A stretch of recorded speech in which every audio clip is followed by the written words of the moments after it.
तुम्ही पाहत आहात MCN न्यूज मराठी।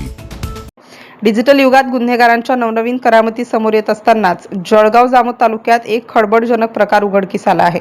चक्क इंस्टाग्रामवर भारतीय चलनाच्या बनावट नोटांची विक्री करणाऱ्या एका 23 वर्षीय तरुणावर पोलिसांनी कायद्याचा बडगा उगारला आहे।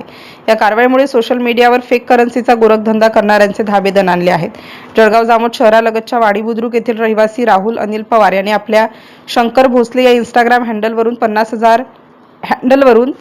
50, 100, 200 आणि 500 रुपयांच्या बनावट नोटा विक्रीसाठी उपलब्ध करून दिला असल्याचा बनावट एक व्हिडिओ पोस्ट केला होता। कमी पैशात जास्त नोटा मिळवा असे आमिष दाखवून तो नागरिकांची आर्थिक फसवणूक करण्याच्या तयारीत होता।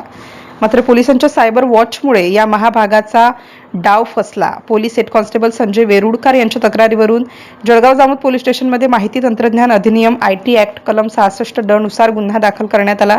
महिला हेड कॉन्स्टेबल अर्चना पाचपोर यांनी या गुन्ह्याची नोंद केली असून या प्रकरणाचा तपास स्वतः पोलीस निरीक्षक नितीन पाटील करीत आहेत। MCN न्यूज मराठीकरिता संपादक राजीव वाढे, जळगाव।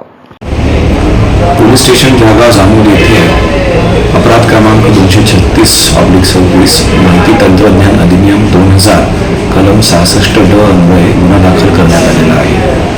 आरोपी राहुल पवार यांनी त्याचे इंस्टाग्राम अकाउंटवरती स्वतःच्या आर्थिक फायद्यासाठी फसवणुकीच्या उद्देशाने सेकंड करन्सी ही विक्रीसाठी आहे असं लोकांना भासवून तो व्हिडिओ प्रसारित केलेला आहे। त्यावरून त्याच्यावर गुन्हा दाखल करून त्याच्यावर कारवाई करण्यात आलेली आहे। पुढील तपास सुरू आहे।